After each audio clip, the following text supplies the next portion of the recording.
Verónica, estamos acá con la doctora María Cecilia Carraro, ella es gastroenteróloga, para hablar de la gastroenteritis. ¿Qué es? ¿Sí? ¿Qué lo puede llegar a disparar? Bueno, buenas tardes. La gastroenteritis es, digamos, si uno le llama al cuadro, un aumento, por llamarle, puede ser de las deposiciones, digamos, de la frecuencia con la que uno va al baño, digamos, o puede ser también dolor abdominal, diferentes tipos de síntomas, ¿sí? ¿Qué lo puede desencadenar? Múltiples causas. Puede ser infeccioso, digamos, ahora viene la época estival, la primavera, sí, es una época de aumento de frecuencia de los síntomas, o también puede ser desencadenada por otras causas como el estrés. Ah, mira, o sea, son dos vías completamente diferentes. Completamente diferentes. Y, por eso hay que ver cómo uno ¿cuál es la diferencia? Porque por la edad, porque hay personas que tienen como el cuerpo, lo genético apunta más a uno que a otra. La diferencia va más que nada en lo que uno tiene que tener de alerta, que es el tiempo de evolución, ¿no? Por supuesto, no es lo mismo tener síntomas agudos que tener síntomas de largo tiempo, ¿no? Pacientes o personas que nos dicen, mire, hace bastante que vengo con esta dolencia, es algo habitual en mí, o la persona que rápidamente hace síntomas que llaman la atención, que tienen síntomas de alarma, que pueden ser vómitos, pérdida de peso, fiebre, dolor abdominal intenso. O sea, hay que diferenciar bien cuando algo cambia abruptamente o cuando es algo que ya viene de tiempo, ¿sí? De evolución. Y uno ahí puede empezar a orientar más hacia la causa. Si lo importante es siempre la consulta, ¿no? A tiempo, como nos gusta decirle a nosotros. Vos hablaste de deposiciones, de cantidad, también de la, digamos, de la consistencia de las deposiciones también, tiene que ver. También. ¿Qué nos llama la atención particularmente? Por ejemplo, si aparece, o sea, no que sea una deposición blanda y con 1, 2, 3 veces al día. ¿Qué nos llama la atención cuando eso ya empieza a tener un impacto físico, ¿no? Por supuesto. Si aparece sangre, si es muchas veces al día, si la persona se despierta de noche por este síntoma, ahí ya ponemos alarma y ya no es algo pasajero o transitorio. Y si hablamos de algo infeccioso, si aparece fiebre o el paciente no se puede hidratar adecuadamente o lo que fuera, ya enciende la alarma y amerita una consulta más rápida, ¿no? Siempre poniendo foco en estos síntomas. El tema de las deposiciones, a mí lo que lo pongo como ejemplo, me pasó es que como adulta nunca me fijaba, pero cuando fui mamá, me era un símbolo muy interesante, era ver cómo estaba mi bebé a través de cómo defecaba el bebé. Entonces uno como adulto, yo digo, ¿por qué también no tenemos esa costumbre de ver qué pasa, si tiene algún tipo de envoltorio? Porque a veces los bebitos cuando tenían mucha mucosidad se veía, si algún alimento no lo toleraban. ¿Por qué no tenemos ese hábito y no sabemos decodificar nuestras heces? En el adulto, en gran parte es por una cuestión de tabú, ¿no? O sea, uno cuando habla de materia fecal es como un tema que no se habla. Incluso se sienta el paciente en el consultorio y dice, doctora, me da vergüenza contarle de mis deposiciones o de mi materia fecal. Es como un tema del que no se habla. Sí. O uno incluso en una cena, no sé, o una reunión con amigos, no estamos hablando pero bueno, ahí de nuestra materia fecal. Eso en adultos. Sí. Pero es cierto que da mucha información, ¿no? Y depende mucho de la percepción de la persona y de cómo el médico también va guiando las preguntas que le hacemos, ¿no? Porque por ahí de repente para una persona ir 1 vez o 2 a la semana es normal y de repente para otro es normal ir 2 veces o 3 al día y no implica que ninguno de los dos tenga una patología, me explico, determinada, sino que es su ritmo habitual. Lo mismo que la forma, ¿no? de las deposiciones. Si son chiquititas. Si son chiquititas, si son abundantes o líquidas. El pediatra te pregunta. El pediatra te explica y te pregunta. Yo también soy mamá y también uno está pendiente todo el tiempo de si van, no van, de si van con moco, ni hablar si aparece sangre. Si son muchas veces al día, uno está con la alarma que no se vaya a deshidratar, si come bien, son esas cosas que uno está pendiente todo el tiempo. Hace popó. Y en el adulto de repente no.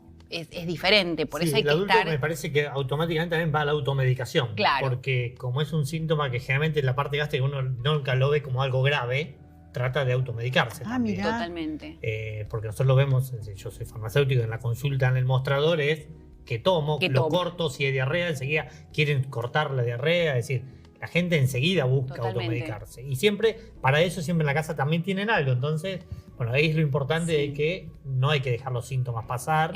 Por eso es lo que decía antes, uno siempre tiene la alarma, ¿no? Que cuál es, o sea, cuando el síntoma aparece súbitamente, si uno nota que viene perdiendo peso o que se agregan síntomas, que no es ya una deposición desligada y nada más, que puede ser incluso, si lo llevamos a algo que no charlamos, una intoxicación por alimentos, una comida que me cayó mal. O algo que mi cuerpo no le gusta. Claro, las nueces no le gustan que a yo mi no cuerpo. tolero y No sé. es transitorio, uno ya lo sabe identificar, pero aparecen determinados síntomas que nos ponen la alarma y la consulta es importante. Nosotros nunca sugerimos, obviamente, la automedicación, no somos amigos de que el paciente tome medicación por su cuenta, por esto que les decía, porque uno no sabe si es algo transitorio que va a pasar o es algo que ya merita estudios o un determinado tratamiento. Que están facilitan. por comprar algo y les ponen un nudo acá y te dice que si te lo tomás está fantástico. Entonces es difícil a veces con eso también. Por eso a mí me gusta siempre aclarar esto. O sea, si es algo transitorio, pasajero, que uno ve que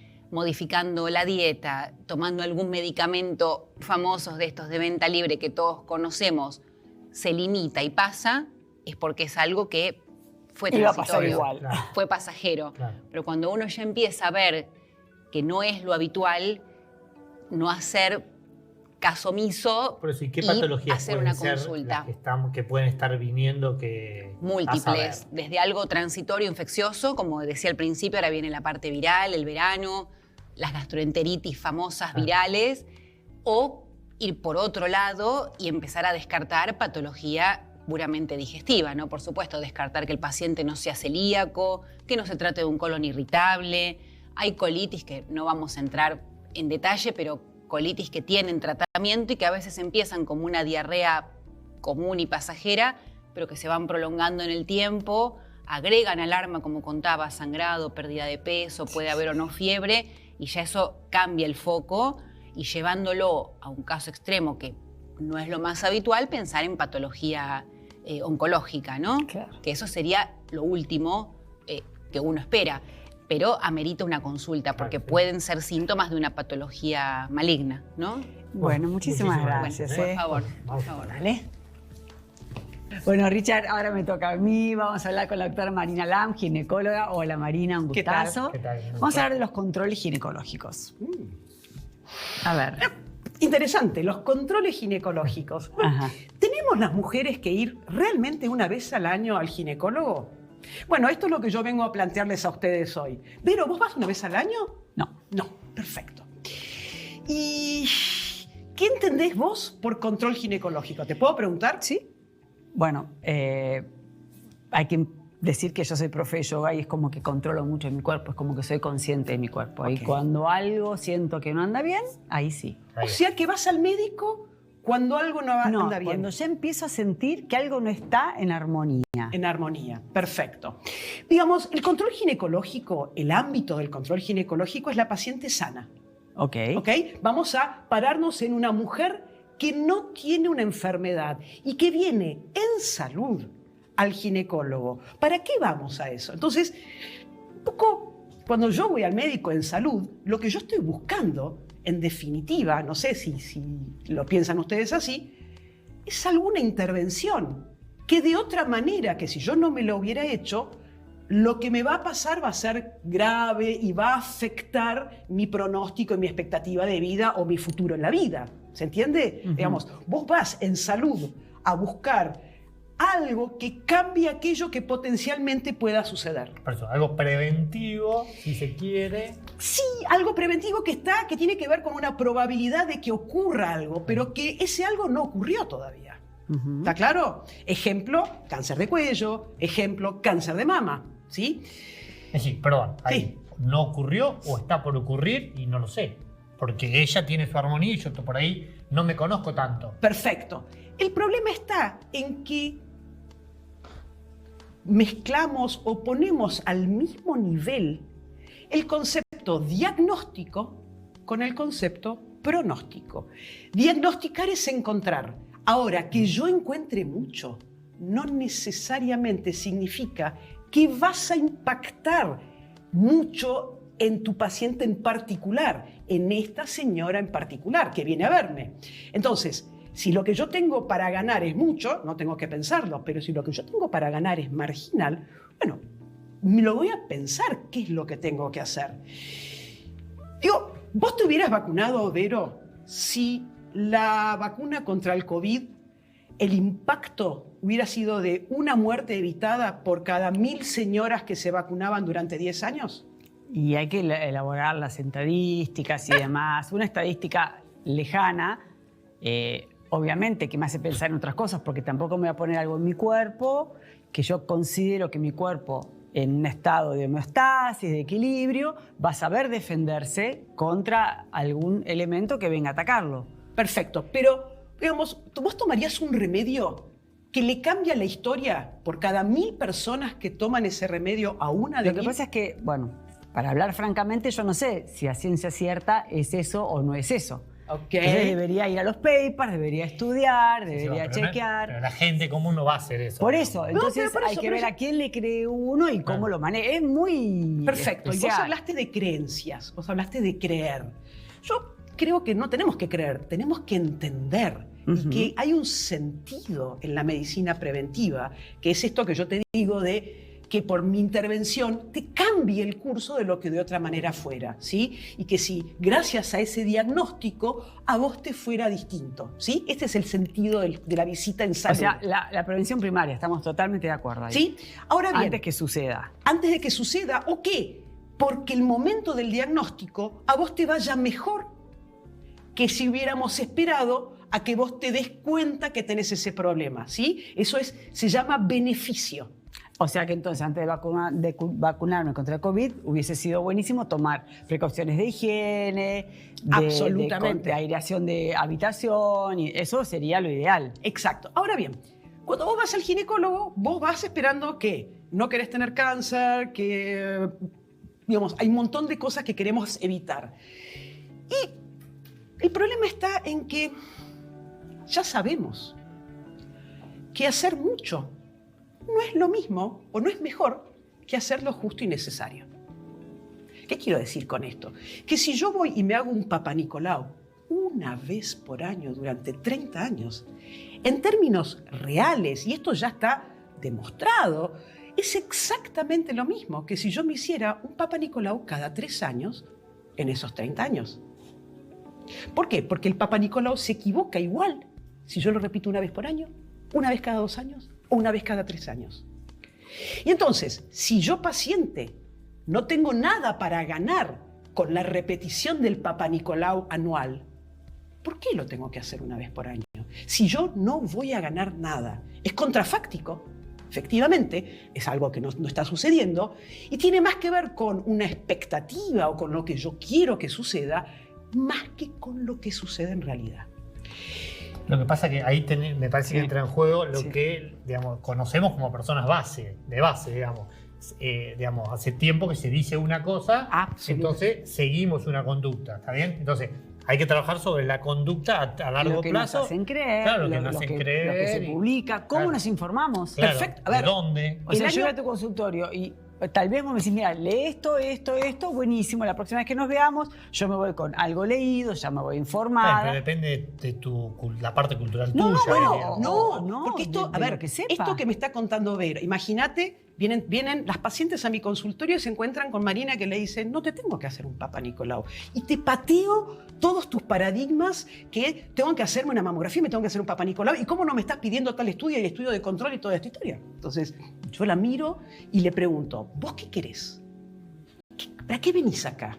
No, para hacer algo para que no me pasen males mayores. Perfecto. Entonces, centremos la mirada en vos. Entonces, ¿vos querés impactar en tu futuro? Ejemplo, estás con un índice de masa corporal de 32. Saber que si vos bajás tu índice de masa corporal de 30, estás gorda, perdón, ¿no? Obesa, y vos bajás, salís de la obesidad y pasás a un peso normal, eso es una verdadera prevención. ¿Por qué? Porque yo voy a disminuir el número de casos de cáncer de mama que van a aparecer. O sea, tiene mucho más impacto lo que vos hacés. Bueno. Perfecto. Bueno, muchas gracias, doctora. Gracias, Vamos a salir. Dale, vamos. Muchas gracias. Richard, vamos a hablar ahora de la desregulación emocional. ¿Sabés qué es? No, vamos a preguntarle acá al... Exactamente, al profesional. Estamos con Alexis Alderete, él es psicólogo. Hola, Alexis, ¿cómo estás? Hola, ¿cómo estamos? ¿Qué tal? Un gusto. ¿Qué es en realidad la desregulación emocional? Bien, la desregulación emocional es estar y tener un escaso control emocional en un momento determinado y no tener la capacidad o la habilidad de volver a un estado de calma, un momento anterior en el cual se perdió esta regulación emocional, ¿no? ¿Qué sería? Como como el enojo que sale. Sí, pero mucho más desproporcionado. La desregulación emocional se caracteriza más que nada por personas que tienen trastornos límite de la personalidad o lo que se llaman borderline. Son aquellas personas que ante una determinada situación sus emociones se desbordan en forma muy intensa. Un estímulo va a pica de 0 a 100, digamos. Por eso, acelera como de 0 a 100. Claro. ¿Y por qué nos puede suceder a las personas? ¿Por qué nos puede suceder eso? Bien, la característica principal de estas personas son que tuvieron infancias por ahí muy traumáticas, de invalidación emocional, por si tuvieron madres o padres que todo el tiempo le decían determinadas cosas o hechos y por ahí no le validaban lo que decían o los insultaban todo el tiempo, o los castigaban de una manera desproporcionada. Entonces aprendieron a no poder regular sus emociones o a no poder encajar o ser directo con las otras personas, ¿no? Estas personas tienen la característica de no saber comunicarse sus emociones, no saber tener relaciones interpersonales sanas. Entonces todo el tiempo están con las emociones yendo y viniendo. Y una vez que tienen ese pico, digamos, desmesurado, digamos, Sí. ¿se dan cuenta? Después se dan cuenta, estuve exagerado, digamos, eso, o les pasa como algo normal. Muchas personas por ahí, cuando sus emociones son intensas, no se dan cuenta. La característica más común de estas personas son que se producen los cortes, aquellas personas que se usan cutting. Por ejemplo, tengo un par de pacientes, que es lo más común en estas personas, que ante un corte, una relación por ahí con el novio, van y como no pueden tolerar esa frustración, no pueden tolerar ese corte, van y para bajar esa emoción lo que hacen es una emoción mayor que es cortarse. Entonces se cortan con un bisturí, se cortan con un cúter. Entonces eso lo que hace es bajarlo. Entonces necesitan una emoción mucho más fuerte y un estímulo más fuerte para poder bajar la emoción. Entonces no saben cómo regularse. Esas son las partes de las habilidades que se tiene que ir aprendiendo. ¿Y qué tipo de terapia hay para eso? Bien. ¿Desde qué edad uno empieza a percibir que la persona o las personas que estamos a cuidado de niños más pequeños pueden llegar a tener esa patología? La característica por ahí donde más se nota son en los adolescentes, y en los adolescentes son por ahí donde más se manifiestan estas emociones yendo y viniendo, o no saben por ahí regularse emocionalmente. Un adolescente dice que siempre sufre por ahí determinadas cuestiones, su primer amor o sus primeras relaciones por ahí que son más... ¿cómo se llama esto? Más conflictivas, por así decirlo. Entonces, uno tiene que empezar a ver cómo se regula o no, si tiene por ahí escasa capacidad para relacionarse con otros. Hay un tratamiento específico que se llama DBT, terapia dialéctico-comportamental, que se basa en esto, ¿no? Porque es muy diferente a otros tipos de terapias que son por ahí con los pensamientos, que es un ataque de pánico. Acá se trata de todo un entrenamiento en la parte emocional, ya sea con mindfulness, ya sea con relaciones interpersonales y principalmente con lo que es la tolerancia a la frustración. ¿Y se trata con medicación también? Es decir, ¿necesitan tratamiento? Sí, muchas veces se trabaja de forma conjunta con psiquiatra y con psicólogo, más que nada para poder regular los pensamientos y las emociones, ¿no? Porque a veces un pensamiento dispara, bueno, soy una persona fracasada y este pensamiento te lleva a una determinada emoción y esa emoción te lleva a una determinada conducta, a no comportarte de determinada manera, a no poder mantener una carrera a largo plazo. Porque esto es lo que pasa por ahí con estas personas, que no pueden mantener un proyecto a largo plazo ni tampoco una relación a largo plazo.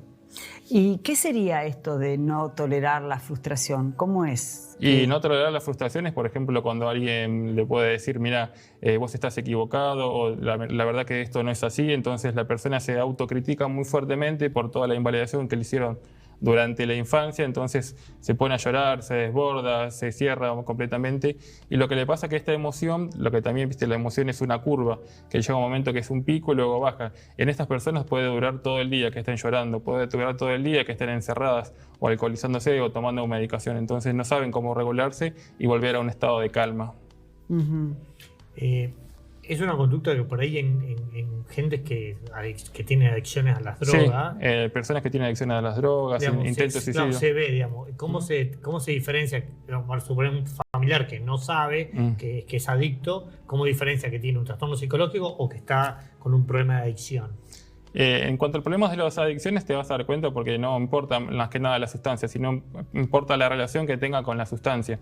No importa si toma cocaína o marihuana o otro tipo de fármaco, por así decirlo, sino qué relación tiene con esa sustancia. Si es para calmarse, si es para estar más excitado, si es para estar mucho para ir más tranquilo o si es simplemente por ahí para tapar otra cosa. En cuanto a la desregulación emocional, siempre va a haber un estímulo que estas personas tratan de hacer, como por ejemplo cortarse, para poder apagar esa emoción que las inició. Entonces tratan de ir cancelando las emociones. Perfecto. Bueno, muchas gracias. Gracias a ustedes por el espacio. Súper interesante. Bueno, ¿Volvemos? Dale. No hay nada más lindo que ver a tus hijos felices. Por eso yo elijo fideos Marolio, que le dan sabor y frescura a las alegrías de todos los días. Espagueti, rigati, moños, tirabuzón. Mamá, te amo. Oh. Marolio, una de las marcas más elegidas por los argentinos. Bueno, estamos con Marlene Gómez, ella es nutricionista, ¿cómo estás? Para hablar de qué no deben consumir los pacientes que tienen hipertensión arterial. ¿Es así? Hola Ricardo, ¿cómo estás? Así es. Hoy Bueno. vamos a hablar sobre qué alimentos deben evitarlos. Evitamos. Exacto. Porque a veces siempre prestamos atención al consumo de sal, pero se van a enterar de que no es solo eso. 1/3 de la población argentina, según la OMS, tiene hipertensión arterial y la mitad no lo sabe. Y esto obviamente tiene riesgos de ACV u otras patologías que a veces desconocemos porque no nos hacemos un chequeo o... No, ni chequeo, acá es tomarse la presión. Exactamente. Es simplemente como eso. Y se enteran recién ya cuando sufren una ACV. ¿Qué alimentos no deben consumir o evitarlos? Por ejemplo, lo que son enlatados. Los enlatados tienen bastante cantidad de sodio, no importa si es atún, arvejas, garbanzos, ahora hay hasta frutas enlatadas. ¿Qué es lo que deben hacer? Enjuagarlo. De esa manera restamos bastante la cantidad. No la eliminamos por completo, pero sí se elimina bastante lo que tiene. Con agua, de la canilla. Con agua, simplemente enjuagar y ahí ya restamos un poquito. O bien evitarlo hasta normalizar nuestra presión. Otra cosa también, por ejemplo, son los panificados. Esto nosotros tenemos como el pan tipo molde que es saludable, sobre todo el integral, pero ¿qué pasa? Tiene un alto contenido de sodio. Entonces, si sos hipertenso, siempre deben optar por pan sin sodio. O lo mismo pasa con las galletitas, que a veces compramos las galletitas, desconocemos, decimos, bueno, no. Tienen también sodio, todo lo que son también, por supuesto, lo que es dulces, galletitas dulces, no importa qué tipo, sino deben seleccionar las que tienen sin sal. Sin sal. Ahora, por suerte, hay bastante cantidad de productos, incluso en las panaderías tenemos las opciones, bastante variedad, para poder elegir y no aburrirnos siempre con lo mismo. Otra cosa también es, por ejemplo, el tema del azúcar. El tema de los jugos, las gaseosas, o incluso si consumimos jugo de naranja exprimido, tiene fructosa, que es el azúcar propio de la fruta. Esto eleva la glucosa en sangre, genera también que vaya aumentando lo que es la insulina y esto repercute en la presión arterial. Entonces, todo lo que sería consumo de azúcar o incluso la refinada que utilizamos para endulzar o en postres, debemos también disminuir su consumo o evitarlo. Otro alimento también a tener en cuenta son los aderezos. Los aderezos, mayonesa, mostaza, ricos, sí, que siempre o incluso utilizamos poquita cantidad, no importa. Si nosotros sumamos el aderezo, de repente nos comimos una hamburguesa, más hicimos con el pan, ya estamos aumentando. Nosotros tenemos que consumir hasta 5 gramos de sal por día y consumimos 12. Es bastante. Esto, o sea, 5 gramos de sal equivale a 2.000 miligramos de sodio. Un hipertenso incluso menos, hasta 1.500 miligramos de sodio. O sea que es menos cantidad de la que generalmente consumimos. Por supuesto, lo que serían comida rápida, pizza, hamburguesas, papas. No solamente tenemos el sodio que tienen los alimentos, le agregamos y también el tema de las harinas refinadas. Pues obviamente nunca agregarle. No. Nunca o sea, agregar nada. Claro. Incluso vienen sales con disminución de sodio que también podríamos optar como opción para, si queremos, condimentar. Conseguir pero el yo lo gusto que siempre, salado siempre recomiendo es con hierbas aromáticas, o sea, hay otras opciones y no estar agregando sal, porque ya tenemos con los alimentos, entonces al agregarlo estamos duplicando lo que sería la cantidad diaria. Otra cosa también son, por ejemplo, las sopas en sobrecitos, que a veces decimos, bueno, esto es light, me tomo una sopita, tiene bastante cantidad de sodio también. Eso es algo que debemos prestar atención y evitarlo.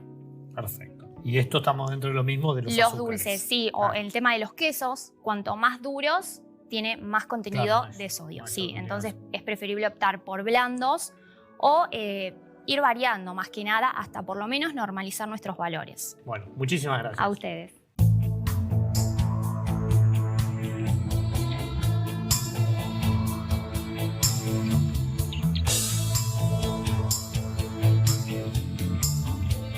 Simmons, descansá en primera clase. Buenísimo, la verdad que muy interesante todo. Me encanta porque acá proponemos distintas ópticas de los tratamientos y de la manera de encarar nuestra salud. Sí, cómo prevenir sí, pero siempre caemos en el lugar de hábitos saludables que reponen la salud, digamos. Exacto, y este equilibrio que deberemos tener atentos, estar atentos. Bueno, nos vemos la próxima. Dale, gracias.